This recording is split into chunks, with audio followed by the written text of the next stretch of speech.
जी अस्सलाम वालेकुम दोस्तों। मैंने कल भी कुछ आपसे अर्ज़ की थी और आज भी मैं चाहता था कि आपसे कुछ बात करूं। हुआ ये कि आज इंडियन ने अपने प्रेस मीडिया में और एक जेन्युइन सोर्स सॉलिड सोर्स के ज़रिए क्लेम किया उनकी डिफेंस मिनिस्ट्री ने कि रात पाकिस्तान ने उनके 16 शहरों को हिट किया और वो तमाम पाकिस्तानी मिसाइल जो हैं वो उन्होंने अपने आयरन डूम सिस्टम जो उन्होंने इसराइल से लिया है उसके ज़रिए डिस्ट्रॉय कर दिए हैं।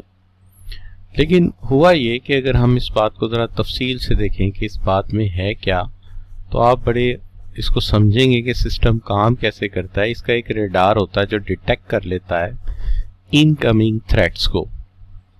उसके बाद दूसरा जो इसका सिस्टम है वो एक ट्रेजेक्ट्री काउंट करता है, प्रोजेक्शन करता है कि किस लेवल पे जाके इसको हिट करके इसको ज़ाया या इस जो थ्रेट है इसको हम कूप अप कर सकते हैं, ठीक है, या इसको अवॉइड कर सकते हैं।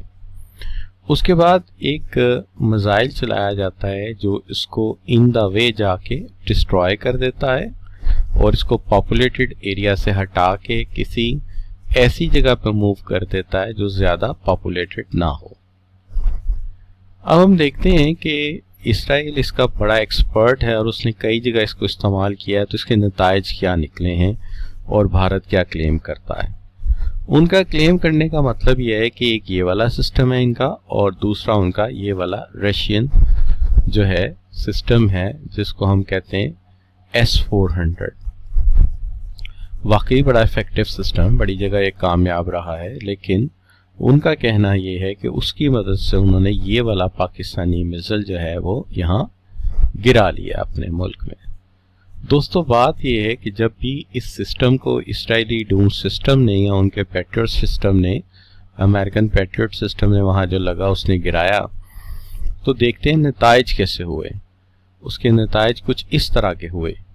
मिसाइल टुकड़ों में गिरा, पहली बात, मिसाइल टुकड़ों में गिरा।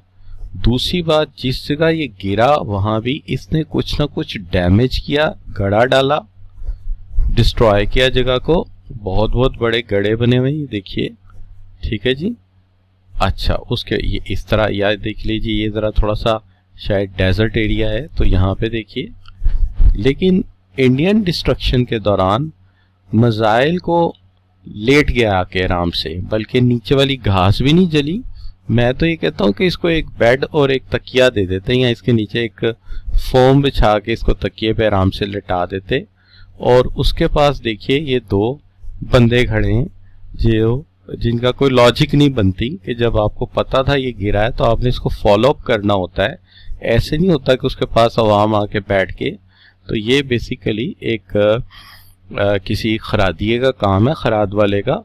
यहाँ से आप अंदाज़ा लगा लीजिए कि ये देखिए इसके ऊपर उसके चौक के निशान भी मौजूद हैं जहाँ उसने इसके विंग्स को वेल्डिंग करना था। और बनाने वाले को इन्होंने समझाया नहीं, उसने विंग्स भी एक जैसे नहीं बनाए इसके, ठीक है ना। और दूसरी बात, इसकी जो कैनोपी होती है ये जब भी ये गिरता आके तो इसको डैमेज आ जाता है। ये तो बिल्कुल सॉलिड लग रही है इसकी कैप, तो ये एक बहुत बड़ा शुगल है। और फिर उसके अंदर एक बात और है कि ये 16 में से एक है, बाकी के 15 जो हैं वो किधर अपने ससुराल गए हुए हैं जो अभी तक आए नहीं। तो बहरहाल ये बड़ी अजीब सी दास्तानें हैं। अभी ऐसी बड़ी दास्तानें आपने सुननी है, लेकिन आप अपनी फ़ौज के लिए दुआ करें, अपने मुल्क व वतन के लिए दुआ करें, यूनाइटेड रहें। ये सब अफवाहें, इसमें कोई रियलिटी नहीं है। अस्सलाम वालेकुम।